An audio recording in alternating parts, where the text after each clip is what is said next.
요즘 그 AI 인공지능이라고 하는 것이 하는 일들이 많아요.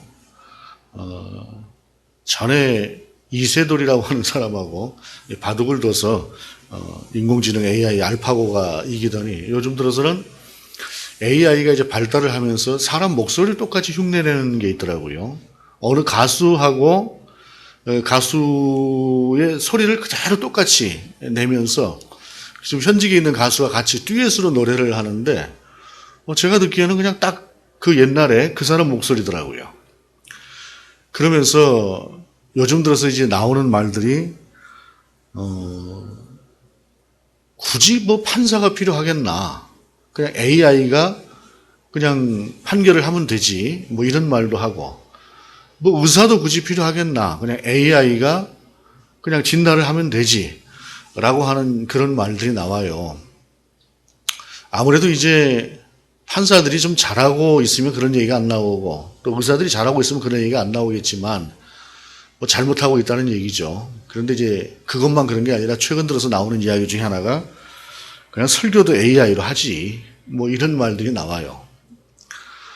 뭐 얼핏 그냥 이해가 가는 부분입니다. 어떤 경우 보게 되면 참 말도 안 되는 뭐 그런 이야기들을 설교라고 하는 경우들도 없지는 않아요. 그러다 보니 차라리 AI가 설교를 하는 게 낫지 않겠나 하는 이야기도 뭐 그 마음은 이해가 갑니다. 근데 AI가 설교를 하는 그러한 예배를 드린다고 하는 것이 가능할까라고 하는 생각을 해봐요. 근데 어찌됐든 간에 목사의 입장에서는 좀 뼈아픈 소리다라고 하는 생각을 합니다. 오죽하면 그런 얘기가 나왔겠는가. 오죽하면은 그냥 판결도 AI가 하고 오죽하면 진단도 AI가 하는 것이 낫겠는가라고 하는 소리가 나올 만큼 이 땅의 목사도 또 의사도 판사도 적절치 못한 그런 모습들을 많이 가지고 있다라고 하는 것을 보여주는 반증이지요. 과거에는 조금만 좀 전문적인 지식을 가지고 있어도 보통의 사람들 속에서 그 지식을 충분히 내세울 수가 있었습니다. 그런데 요즘은 웬만한 지식이라고 하는 것은 그 핸드폰만 꺼내서 찾아봐도 되는 세상이 되다 보니까 참 쉽지가 않고, 그리고 전문적인 지식뿐이 아니라 자기가 가지고 있는 어떤 전문적인 입장에서는 인격도 함께 갖추지 않으면 모든 면에서 좀 문제가 되는 그런 세상을 우리가 살고 있다라고 하는 생각을 합니다. 어찌됐든 이런 교회를 바라보시는, 또 이런 목사들을 바라보시는 성도라고 사실은 크게 다르지 않아요. 이런 성도들을 바라보시는 우리 주님의 마음은 어떠실까라고 하는 생각을 합니다. 우리 주님께서 우리를 당신의 그리스도인 삼고자 하셨던 역사가 있지요. 우리가 잘 알고 있는 십자가상에서의 역사뿐만이 아니라 우리의 개인적인 과정들을 돌아봐도 우리가 못 느끼는 것이고 제대로 알지 못하는 경우고 때로는 잊어버리고 있고 그런 경우지, 우리 인생 가운데도 하나님은 깊이 개입하시면서 한 사람 한 사람 찾아와서 저와 여러분을 이 자리에 앉게 하셨어요. 그렇게 앉게 하시는 것은 그리스도인 된 사람으로 그리스도인답게 살라고 하는 것이지, 세상이나 그냥 너나 그렇게 똑같이 사는구나라고 하는 그 소리를 하시려고 하신 것은 아니다라는 것이죠. 오늘 본문의 말씀을 통해서 우리 주님께서 제자를 삼으셨던 사람들의 모습을 보면서, 또한 나를 당신의 제자 삼으신, 또 당신의 백성으로 삼으신 우리 주님의 모습을 함께 우리가 들여다볼 수 있기를 원합니다. 본문 1절의 말씀입니다. 무리가 몰려와서 하나님의 말씀을 들을새 예수는 게네사렛 호숫가에 서서라고 말씀하고 있습니다. 게네사렛 호숫가라고 하는 것은 갈릴리에 있는 어떤 하나의 그 지역이에요. 갈릴리 서쪽. 갈릴리가 워낙에 그 호수가 크다 보니까 갈릴리를 바다라고도 이야기를 합니다. 고대의 사람들이 바다를 그렇게 많이 보진 않았을 것 아니겠습니까? 그런데 어찌됐든 한번 바다를 가서 보니 우리 지역에 있는 그 호수나 바다나 똑같더라, 이런 생각을 하면서 그 큰 갈릴리를 호수를 바다라고 이렇게 명하기도 했을 것입니다. 그런데 그 갈릴리에는 또 실제로 물고기도 바다처럼 많이 잡아서 어업을 하는 사람들도 많이 있었어요. 근데 그 중에서 게네사렛이라고 하는 지방에서 오늘 주님께서 말씀을 선포하고 계시는 것입니다. 이 게네사렛이라고 하는 것이 조금 위쪽으로는 가버나움과 그 고라신이라고 하는 쪽이 있고, 아래로는 막달라와 디베라라고 하는 곳이 있고, 그 건너편에서는 베세다라고 하는 곳이 있는 그러한 지역입니다. 그곳에서 우리 주님께서 말씀을 선포를 하시는데, 오늘 본문을 보게 되면 많은 무리가 몰려왔다라고 하는 것을 말씀하고 있어요. 예나 지금이나 사람들은 참 그 영적으로 갈급한 그런 삶을 살아갑니다. 우리가 영적으로 편하고 심정으로 편안한 그러한 세상을 사는 경우가 그렇게 많지 않아요. 그러다가 우리 주님을 만나고 나니 그 주님으로 말미암아 육신도 치유가 되고 마음도 치유가 되고 하니 많은 사람들이 예수님께로 몰려왔겠죠. 특별히 가르치심 자체가 우리 주님은 권위가 있고 힘이 있는 그런 가르침을 주셨어요. 이러한 주님에 대해서 성경에서 말씀하고 있는 구절 중에 마태복음의 산상수훈이 마지막에 끝나는 그 7장 29절에 이렇게 말씀을 합니다.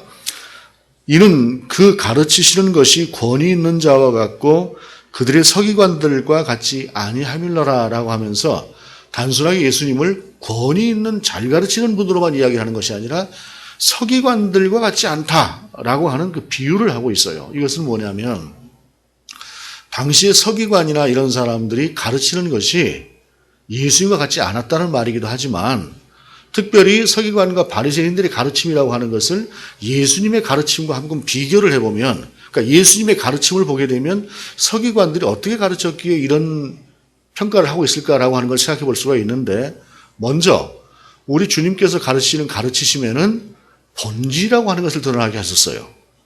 어떠한 말씀이 있으면 그 말씀에 담겨져 있는 본래의 의미, 그 의미라고 하는 것을 우리 주님은 분명하게 드러내셨어요. 분명하게 드러내셨고 그뿐만이 아니라 모든 것을 쉽게 가르치셨습니다.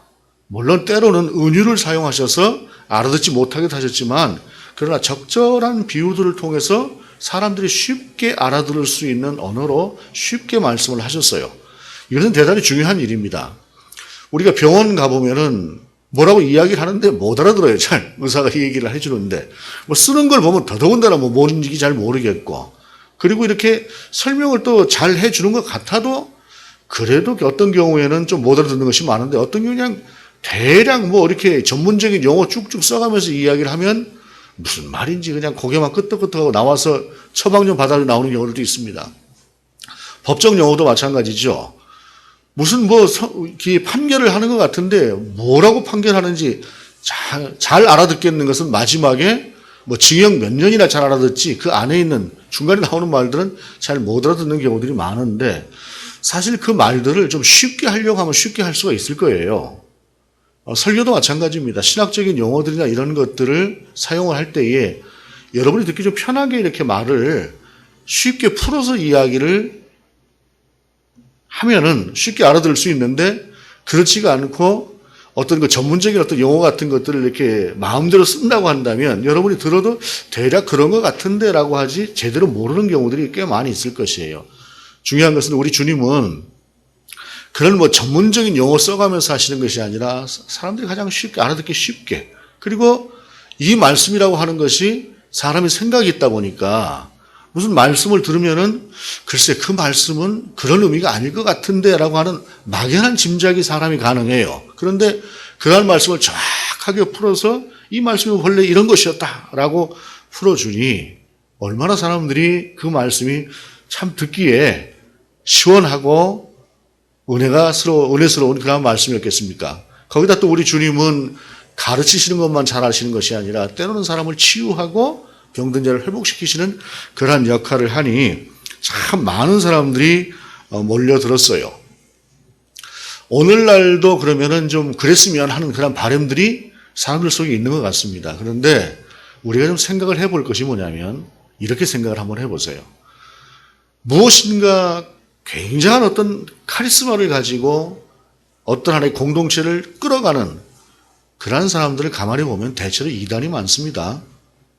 그리고 그런 사람들을 보게 되면 좀 왜곡된 신앙을 가지고 끌어나가는 경우들도 많아요.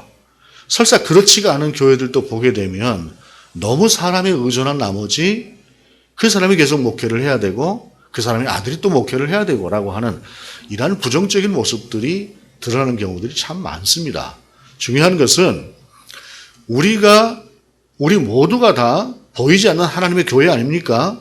그러한 교회가 성령을 의지해서 우리 주님께 나가면 우리 주님은 우리가 개인적으로 이렇게 크신 능력을 개인적으로 얼마든지 경험할 수가 있어요. 그런데 앞에 세워져 있는 누군가 하나가 좀 그런 모습을 가졌으면 하고 바라는 그런 바람을 갖는다고 한다면 물론 시대가 따라서 그런 사람들이 없었던 것은 아니지만 그러나 오히려 부정적인 문제가 크거니와 인간은 한계가 있을 수밖에 없는 존재라고 하는 것을 우리가 인정하고 가는 것이 좋습니다. 그리고 분명한 것은 내가 개인적인 신앙으로 주님 앞에 서서 공동체를 함께 더불어 가는 것이고 내 신앙은 주님과 나와 함께하는 그 신앙을 유지하고 주님께로 가까이 나갈 때에 우리는 우리가 지금까지 경험해보지 못한 그 크고 깊고 놀라우신 주님을 얼마든지 개인적으로 만날 수가 있어요. 오늘 본문 속에서 보여지는 그한 주님을 우리가 실제로 경험하는 것이 그것이 신앙입니다. 그리고 그것이 바른 신앙이고 이 팬데믹의 시대는 오히려 그렇게 주님을 만날 수 있는 계기가 아닐까라고 하는 그러한 생각을 해보기도 합니다. 그러한 주님께서 오늘 본문을 보게 되면 게네사렛이라고 하는 지방을 오셨는데 특별히 2절 3절에 보게 되면 호숫가에 배 두 척이 있는 것을 보시니 어부들은 배에서 나와서 그물을 씻는지라 예수께서 한 배에 오르시니 그 배는 시몬의 배라 육지에서 조금 떼기를 청하시고 앉으사 배에서 무리를 가르치시더니 시몬이라고 하는 사람의 배에 주님께서 올라가셨는데 이유가 있어요. 여러분 이제 바다를 다 한 번쯤은 가보셨죠. 바다를 가보면 해변이라고 하는 살짝 이렇게 기울어져 있지 않습니까? 기울어져 있는데 우리 주님께서 해변 안쪽에서 이렇게 말씀을 가르치실 수도 있겠죠. 그러나 사람들이 그 폭이 좁을 수도 있고 또 사람들이 불편할 수도 있고 그런 상태에서 오히려 우리 주님께서 배를 타고 바다에서 그 호수에 앉아서 배를 타고 앉아서 이렇게 가르치시면은 사람들이 보고 우리 주님을 바라보는 것도 편하고 그리고 모든 어떤 그 위치나 각도가 훨씬 그게 좋을 것 같아요. 그러니까 우리 주님은 적절하게 지형지물을 이용하셔서 배를 타고 앉아서 사람들을 가르치셨는데 중요한 것은 오늘 본문 속에서 시몬의 배를 탔다는 거예요. 시몬의 배를 탔다는 것은 우연하게 우리 주님께서 그곳에 들렀더니 배 한 척이 있어서 그 배 좀 타고 내가 설교 좀 하자라고 거기에 올라가시는 것이 아니라 시몬이라고 하는 사람을 주목하고 우리 주님께서 그곳으로 가셨다는 것을 알 수 있어요. 서두에도 말씀을 드렸듯이 우리 모두가 다 다른 것 같지만 각자의 모습으로 우리 주님께서 여러분에게 찾아가셨고 여러분을 만나셨고 이러한 과정을 거치셨고 그러한 과정을 통해서 우리를 부르셔서 지금 이 자리에 저와 여러분이 있다라고 하는 사실. 그 사실은 베드로를 부르신 우리 주님의 부르심과 저와 여러분을 부르신 주님의 부르심이 다르지 않다라고 하는 것이. 그렇게 찾아가신 주님께서 보게 되면 그 다음에 이제 4절에 보게 되면 말씀을 마치시고 시몬에게 이르시되 깊은 데로 가서 그물을 내려 고기를 잡으라 라고 말씀을 하고 있어요. 주님께서 한참 사람들을 많이 가르치셨습니다. 가르치셨는데 그 사람들을 가르치신 후에 그 다음에 베드로 보고 베드로 이리 올라와서 배를 타라. 그리고 이 배를 가지고 깊은 데로 한번 가보자. 그리고 그곳에서 그물을 던져라 라고 말씀을 하시는 것이에요. 그런데 여러분도 잘 아시겠지만 워낙 이 본문의 말씀이 유명하니까 잘 아시겠지만 고기는 깊은 데 있지 않대요. 고기는 깊은 데 있지 않고 너무 깊은 데 있지 않고 또 한 가지 고기는 어둑어둑할 때 잡히지 지금 날이 환하게 있는 상태에서는 그물을 던져도 잡히지가 않는다는 것입니다. 그런데 우리 주님께서는 가라고 하셨어요. 원래 우리 주님은 인간적으로는 전문적인 분야가 목수지 어부는 아니었습니다. 말씀은 잘 가르칠 수 있으나 고기 잡는 전문가는 누굽니까? 배의 주인이죠. 베드로지요. 근데 그 베드로 보고 기껏 어제 밤새도록 갔다 와서 그물 던지고 허탕을 치고 왔는데 오늘 또 나가자고 하고 그것도 깊은 데로 가자고 하고 거기 가면 고기도 없는데, 그리고 지금 시간이 잡힐 시간도 아닌데 우리 주님께서 가라고 하시는데 5절 이하에 보게 되면 그럼에도 불구하고 베드로가 주님의 말씀을 위해서 가겠습니다 하고 순종을 하는 것이에요. 때로는 좀 이해할 수 없는 과정들이라고 하는 것을 인생을 살다 보면 거치기도 하지요. 그것이 내가 잘못된 판단인 경우도 있지만 때로는 우리 주님께서 우리를 그렇게 인도해 가시는 과정도 있어요. 그때 우리가 이해할 수 없으나 왜 주님께서 이런 상황을 주셨을까라고 이해할 수 없으나 그러나 분명한 것은 우리 주님은 뜻이 있으신 분이다라는 거예요. 계획이 있으신 분이다라는 것입니다. 그래서 우리 주님은 베드로를 보고 그 말도 안 되는 그런 낮 시간에 말도 안 되는 깊은 바다로 가서 말도 안 되는 그물을 던져보라고 얘기를 하셨던 것입니다. 그때 결국 어떻게 됐습니까? 그물이 찢어질 만큼 고기가 많이 잡혔다라고 하는 것입니다. 그러면 여기서 우리가 생각을 해야 될 것이 무엇일까요? 우리 주님께서 말씀을 듣고 갔더니 그 많은 수확을 얻었다라고 하는 것을 본문이 말씀하시는 것은 아니잖아요.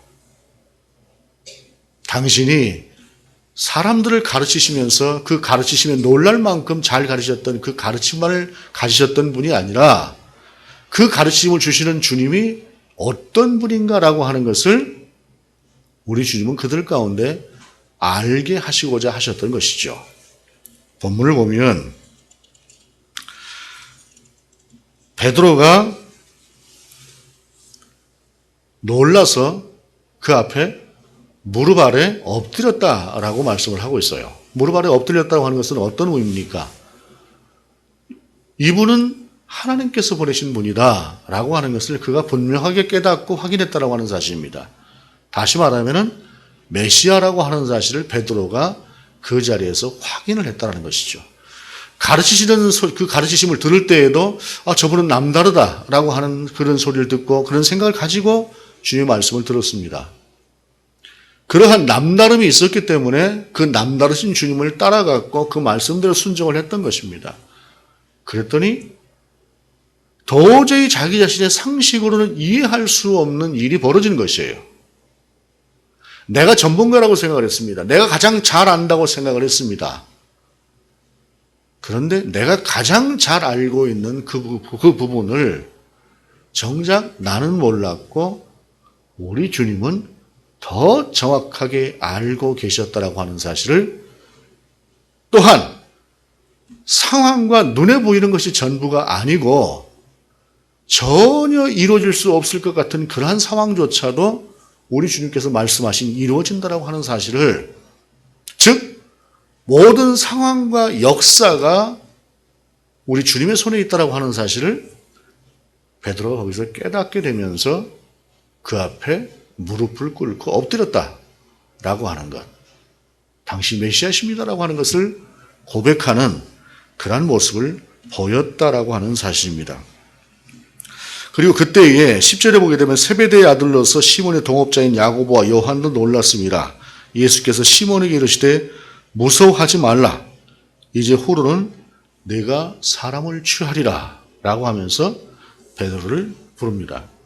마태복음과 마가복음에서는 내가 사람을 낚는 어부가 될 것이다 라고 말씀하고 있는데 오늘 본문은 내가 사람을 취하리라 라고 하는 말씀을 사용하고 있어요. 근데 이 말씀이 여기서 취하리라고 하는 이 단어가 좀 생각해 볼 여지가 있는 말씀입니다. 이것은 뭐냐면 조그레오라고 하는 단어인데 이거는 물고기를 그냥 잡는다라고 하는 것이 아니라 낚는다라고 하는 것이 아니라 사로잡는다라고 하는 의미가 있어요. 그리고 그것은 또 그 말 속에는 잡아서 구원한다라고 하는 의미도 있습니다. 왜냐하면 이때 당시에 사람들이 가지고 있었던 생각 중에 하나가 어떤 것이냐면 사람을 낚는 어부가 되게 할 것이다 라고 말을 그렇게 한다면 현장에 있는 사람은 무슨 말인지 알아요. 직접 보고 겪었으니까. 그런데 이 말을 전해 듣고 전해 들은 사람은 고기를 잡으면 그 고기가 죽는 거지 어떻게 살아? 사람을 낚는 거면은 그게 죽는 거지 어떻게 사람을 낚는데 물고기처럼 낚는데 살아? 우리가 이렇게 생각해 보면 돼요. 낚였다라고 하는 표현을 간혹 사용하지 않습니까? 이게 긍정적인 의미로 사용하지는 않잖아요. 무엇인가 별로 내가 원하지 않았는데 어떤 상술에 의해서 별로 내가 사고 싶지 않은 것을 사게 되었다라거나 뭐 이런 식의 이야기를 할 때 우리가 낚였다라고 이야기를 하는데, 말하자면 사람을 낚는다라고 할 때 낚는다라고 하는 표현 자체가 상당히 그런 부정적인 의미가 이 안에 있었어요. 그래서 누가는 우리 주님께서는 분명히 네가 사람을 낚는 어부가 될 것이다라고 말씀하셨을 것이에요. 그런데 이 표현을 썼을 때에는 사람들이 가질 수 있는 어떤 하나의 오해를 생각했다고 봅니다. 그래서 조고레오라고 하는 이 단어를 사용하면서 물고기를 잡는다라고 하는 뜻도 있지만 그 안에는 잡는다라고 하는 뜻만이 아니라 구한다, 살린다라고 하는 의미도 있는 이 단어를 사용했다라고 하는 것입니다. 그래서 무엇인가 뜻을 전할 때에 어떤 언어를 사용하느냐라고 하는 것은 내 생각이 아니라 듣는 사람의 생각을 하는 그런 언어들이 굉장히 필요해요. 교회가 세상 가운데서 복음을 전하면서도 그 복음을 전할 때에 나만 알아들을 수 있는, 교회만 알아들을 수 있는 그러한 언어를 사용하는 경향이 사실은 좀 있어요. 지금 이 시대에는. 우리가 그것을 좀 면밀히 살펴볼 필요가 있습니다. 지금은 정말로 상대가 알아들을 수 있는 말, 상대를 설득할 수 있는 말, 그리고 상대를 존중하는 언어들을 교회가 많이 개발해낼 필요가 있죠. 더군다나 지금 예배라고 하는, 예배를 보게 되면 참 이게 말도 못하는 그런 상황이 지금 벌어지고 있지 않습니까? 그런 상황에서 우리가 세상에 복음을 전한다고 하는 세상을 살리는 이야기인데 그 살리는 부분이 어떤 것인가라고 하는 것을 고민하면서 이야기를 우리가 세상을 살아갈 필요가 있고 또한 예배자로서의 자세를 가질 필요가 있다라고 하는 것을 기억할 필요가 있습니다. 이러한 주님의 부르심의 베드로의 응답은 무엇이었습니까? 그들이 베드로를 육지에 대고 모든 것을 버려두고 예수를 따르니라. 마태도 마가도 다 버리고 떠났다고 이야기를 하고 있어요. 누가는 모든 것을 버렸다라고 이야기를 하고 마태와 마가는 아버지와 베드로를 놓고 예수님을 따랐다라고 이야기를 하는데 여기서 모든 것을 버렸다라고 하는 말을 상당히 좀 부담스러워해요. 예수를 믿을 때 모든 것을 버려두고 가다니. 이 말이 꼭 어떤 것 같으냐면은 사람들이 오해하는 것 중에 하나가 어떤 것이냐면은 물에 나하고 누구하고 빠지면 누구 구할 거야 라고 하는 꼭 이렇게 이분법적인 그러한 결과만을 생각하니까 그래요. 여러분, 하나님께서 부모를 공경하라고 하셨습니다. 근데 아버지를 버려둔다, 아버지를 두고 간다는 얘기가 아버지를 전혀 돌아보지 말라는 얘기가 아니라 그건 내가 책임질게예요. 우리 주님께서 하시는 것은 네 아비를 떠나서 나와라 라고 할 때는 네 아버지는 내가 책임져 줄게 라고 하는 그런 말인 것입니다. 즉 거기에는 사람으로서의 도리를 어떤 것들을 포기한다는 것이 아니라 그 부분은 하나님께 맡기고 하나님이 책임져 주시고 너는 더 중요한 일을 생각하고 따라오라는 것입니다. 공중나는 새를 보라. 농사를 하느냐? 다 먹고 살지 않느냐? 들의 백합화를 봐라. 그 아름다운 백합화가 피어있지 네가 뭐 가꾸고 해서 피는 것이냐? 라고 하는 것. 그러면서 우리 주님의 뜻은 네가 나를 가장 우선하는 조건으로 따라올 때에 그때 나머지는 내가 책임진다라고 하는 것이 우리 주님께서 오늘 본문에서 그들을 부르심이고 모든 것을 버려두고 예수님을 따라갔던 제자들의 삶이라고 하는 것이지 인간의 도리라고 하는 것을 하지 말라라고 하는 말이 결코 아니다는 것입니다. 그래서 야고보 사도는 가족을 돌보지 않는 자는 불신자보다 더 악한 자라고 말씀하셨어요. 기본과 상식이라고 하는 것을 떠나라는 이야기가 아니라 그것을 초월하는 그러한 따름이 있을 때에 나머지는 주님께서 책임지신다고 하는 것이 나를 따라오라는 말씀이라고 하는 사실입니다. 그리고 거기에 반응하는 것이 모든 것을 버려두고 간다는 것이에요. 그런데 중요한 것은 여기서 모든 것을 버려두고 따라간다라고 하는 것은 오늘 본문의 말씀이 팬이 아닌 제자라고 제가 제목을 정했습니다. 팬도 어떤 하나의 그 인기인이라거나 내가 좋아하는 사람을 따라갈 때 굉장히 열성적으로 따라가는 사람들이 있습니다. 모든 것 다 버려두고 따라가는 사람들이 있습니다. 그러나 팬하고 제자하고는 다릅니다. 팬은 나를 위해서 존재하는 사람이에요. 그 사람이. 근데 제자는 나의 삶을 내가 따라가는 그분으로 인해서 바꾸는 것이 제자의 삶이라고 하는 사실입니다. 즉 그분이 모든 면에서 가장 우선이 되는 그러한 삶을 사는 것이 바로 제자의 삶이라고 하는 사실입니다.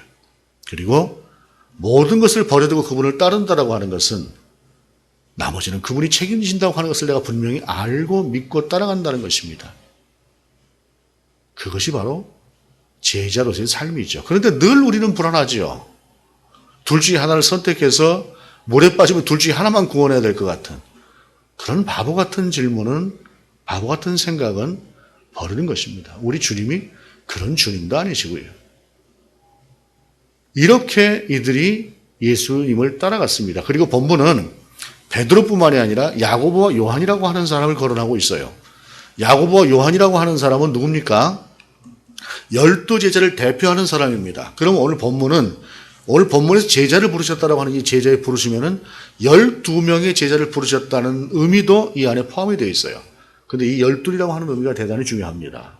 왜냐하면 지난주에 스불론과 납달리 땅이요, 거기에도 그 흑암이 있는 땅에도 이제 빛이 비칠 것이다라고 하는 그 말씀이 있었던 것처럼 어찌 보게 되면 이스라엘의 12지파가 이제는 그 존재감을 잃고 정체성을 잃고 있는 그때에 이스라엘이 바라는 것은 그 12지파가 회복되고 이스라엘 전체가 강성해지는 것을 원하는 그러한 원함이 있었다고 한다면 우리 주님께서는 오늘 12명의 제자를 선택하신 것은 이스라엘만을 위한, 이스라엘은 12지파가 회복되어서 이스라엘이 회복되는 것을 원했다고 한다면 우리 주님은 그 12이라고 하는 그 회복을 통해서 이스라엘만이 아니라 열방을 회복시키고자 하는 그 역사를 베드로와 야고보와 요한을 통해서 그리고 나머지 12명의 제자를 통해서 이루시겠다고 하는 그 뜻을 우리 가운데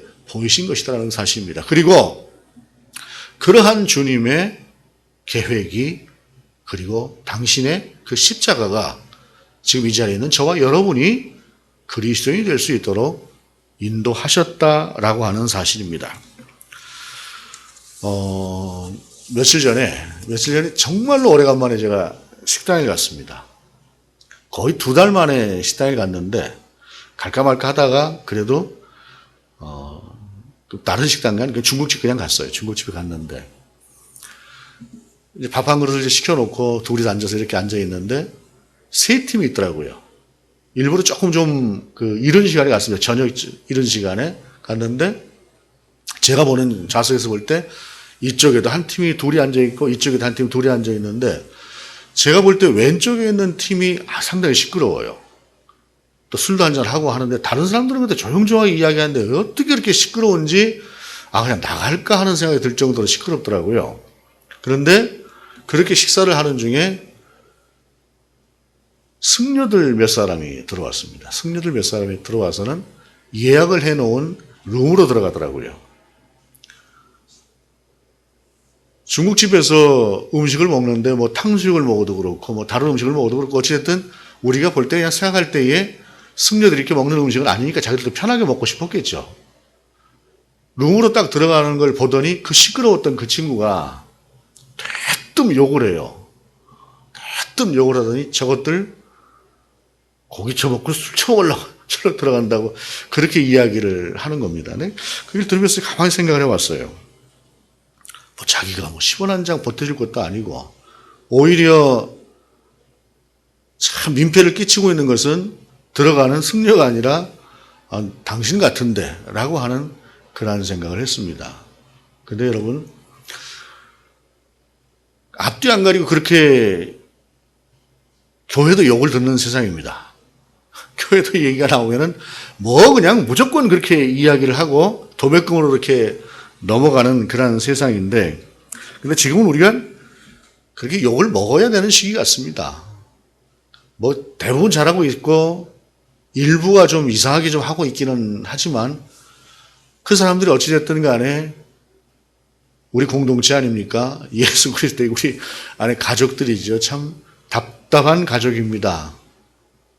여러분 한 식구가 있으면 자식 중에 하나가 속을 새기면 사과는 가서 어머니가 합니다. 사고는 그놈이 치고 마치 그런 세대를 우리가 살아가는 것 같습니다.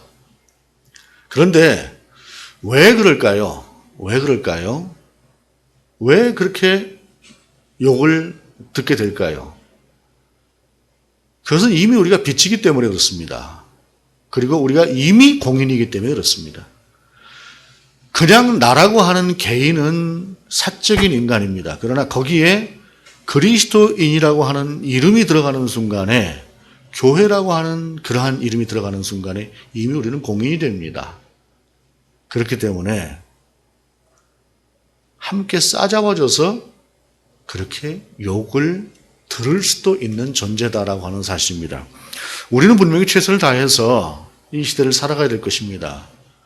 그러나 우리들이 듣기에 좀 민망한 그러한 욕을 듣는 그러한 세대이기도 합니다만, 그러나 그 속에서 우리가 바라볼 것은 때로는 욕도 들어주고, 그러나 그럼에도 불구하고 오늘 주님께서 나를 따르라고 하셨을 때에 모든 것을 버려두고 따라갔던, 내가 지금까지 살았던 그러한 가치를 내려놓고 우리 주님으로 그 가치를 놓고, 그리고 모든 것을 포기하고 버리는 것 같지만 그러나 그 모든 것을 또한 책임져 주시는 우리 주님을 경험하고 더불어 함께 살아가는 그러한 그리스도인으로, 우리가 멀리 방관자로 그저 팬처럼 그렇게 있는 것이 아니라 제자로서 우리 주님과 함께 먹고 자고 하면서 그분의 능력이 실제로 우리의 능력이 되는, 그리고 그 능력을 경험하는, 그래서 우리 주님께서 우리의 인생을 확실하게 인도해 가신다라고 하는 사실을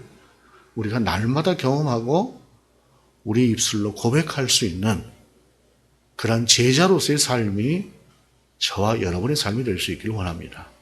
많은 이들이 팬처럼 살아서 이런 문제가 생기는 것 같아요.